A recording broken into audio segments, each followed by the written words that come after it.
Hello दोस्तों काफ़ी सारे लोगों के मन में ये जब हिप में आर्थराइटिस हो जाती है तो वो ये चाहते हैं कि हम सर्जरी को लेट करते रहें। उनके मन में हिप रिप्लेसमेंट के प्रति कोई डर हो सकता है, कोई डाउट हो सकता है या घर में कोई फंक्शन हो। इस प्रकार से कई रीज़न हो सकते हैं जिसकी वजह से उनके मन में ये रहता है कि मैं हिप रिप्लेसमेंट को लेट करता रहूँ। लेकिन दोस्तों हिप रिप्लेसमेंट को लेट करने की कोई वजह नहीं है। डायरेक्ट एंटीरियर अप्रोच से जो हिप रिप्लेसमेंट हो रहा है जिसमें रिकवरी फास्ट हो रही है, इम्प्लांट इतनी अच्छी क्वालिटी का डाला जा रहा है कि लंबे से लंबा चल रहा है। 25 से 30 साल इम्प्लांट आराम से चल जाता है। तो ऐसे में आप अगर अननेसेसरी लेट करते हैं तो कुछ नुकसान भी हो सकते हैं। आज मैं इस वीडियो में आपको कुछ नुकसान बताऊंगा जो हिप रिप्लेसमेंट सर्जरी को लेट करने से होते हैं। सबसे बड़ा जो नुकसान हिप रिप्लेसमेंट से होता है वो होता है पैर का छोटा बड़ा हो जाना।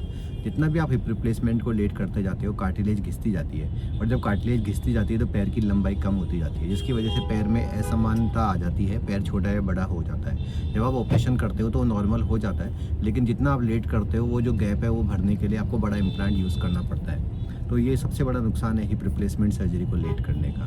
दूसरा नुकसान है पैर में लचक का बढ़ता जाना। जब आपके पैर में आर्थराइटिस होती है तो जब आप चलते हो तो एक तरह की लचक आपके पैर में रहती है। इस लचक को आप सही समय पे ऑपरेशन करके रिकवर कर सकते हो। लेकिन मान लो अगर आप 4-5 साल से लचक के चल रहे हो तो अगर आप रिप्लेसमेंट करोगे तो उस रिकवरी में आपको 2 से 3 महीने हो जाएंगे, क्योंकि मसल्स की जो मेमोरी है वो सेट हो जाती है और मसल्स को इस चीज़ को यकीन दिलाने में कि रिप्लेसमेंट हो गया है काफ़ी टाइम लग जाता है। तो ऐसे में जो लचक है उसको अगर आपको बढ़ने से रोकना है या फिर आप चाहते हो कि आप जल्दी सही हो जाओ और लंगड़ापन ना दिखे तो सर्जरी को अननेसेसरी लेट ना करें। तीसरी प्रॉब्लम इसके अंदर हो सकती है आपके कि आपके स्पाइन में छल्ला खिसक जाना।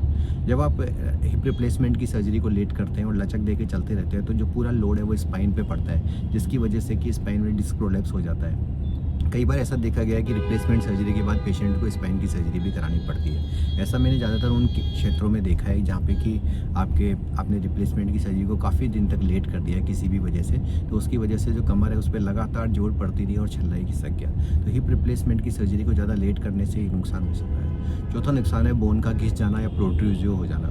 हिप रिप्लेसमेंट में जो बॉल होती है वो लगातार कटोरी को हिट कर रही होती है, तो ऐसे में यदि आपकी जो बॉल है वो ख़राब हो रखी है तो कटोरी को अंदर से बोन लॉस क्रिएट कर सकती है। इस कंडीशन को प्रोट्रूजियो बोला जाता है। प्रोट्रूजियो हो जाने पर आपका जो हिप है वो यूनिप्लेनर बन जाता है, यानी कि मूवमेंट्स कम हो जाते हैं। तो मैं आपको सजेशन यही दूंगा कि प्रोट्रूजियो होने से पहले ही आप हिप रिप्लेसमेंट करवा लेंगे तो अच्छा रहेगा, वरना उसके अंदर स्पेशल इम्प्लांट को यूज़ करना पड़ता है। दोस्तों हिप रिप्लेसमेंट सर्जरी को आप जितना लेट करते हैं उतनी जो अप्रोच है वो डिफ़िकल्ट होती जाती है, उसकी रिकवरी लेट होती जाती है और आपका खर्चा बढ़ता जाता है। हिप रिप्लेसमेंट में अगर आप 1-2 महीने लेट करते हैं तो कोई चिंता की बात नहीं है, लेकिन कई सालों तक लेट करना आपके लिए नुकसानदायक ही होगा।